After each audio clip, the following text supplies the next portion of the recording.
money do I need to buy 10 pounds of apples? I'm sure you can tell me.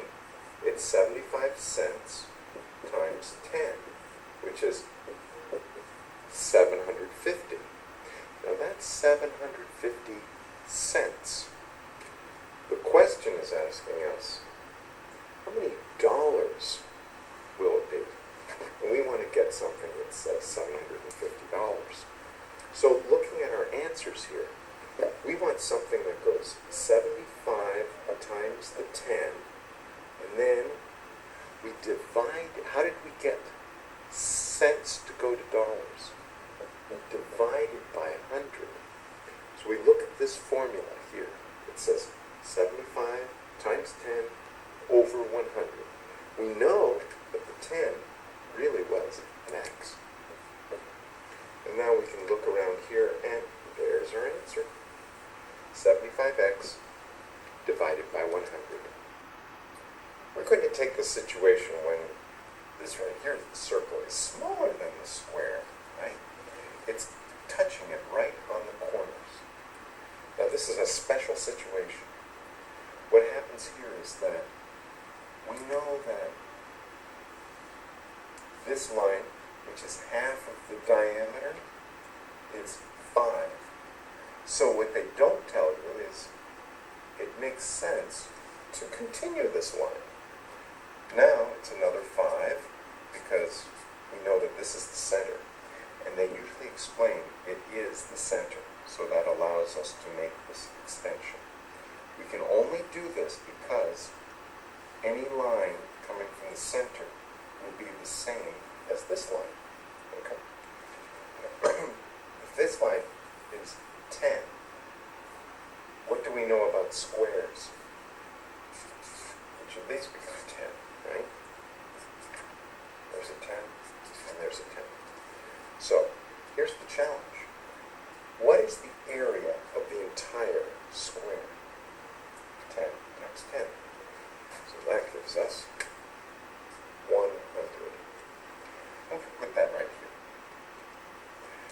here. In the center, we know that the formula, area equals pi r squared.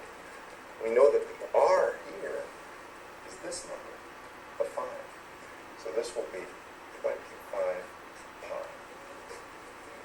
So usually the answer is subtraction.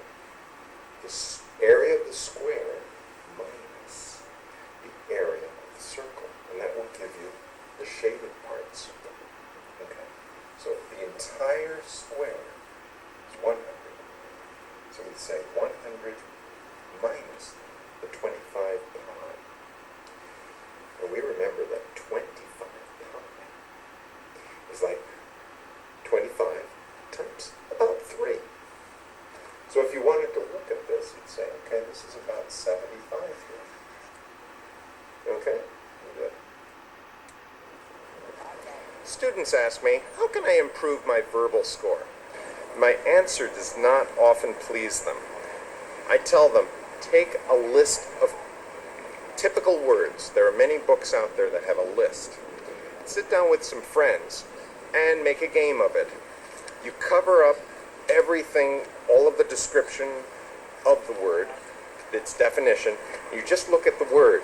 If you can create a synonym, then that's your word and you check it off.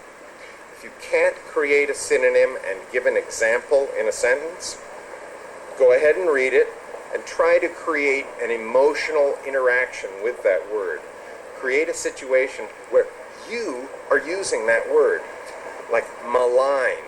Malign happens to be a word I know, so it's to say something bad about someone, to criticize and to be negative to the person. Well, he maligned my father, so I don't like him. He said something bad about my father, and I didn't like that.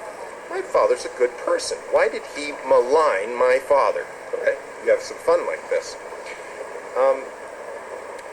It's a good idea to study with other people, and some of my students tell me, nobody's going to do that.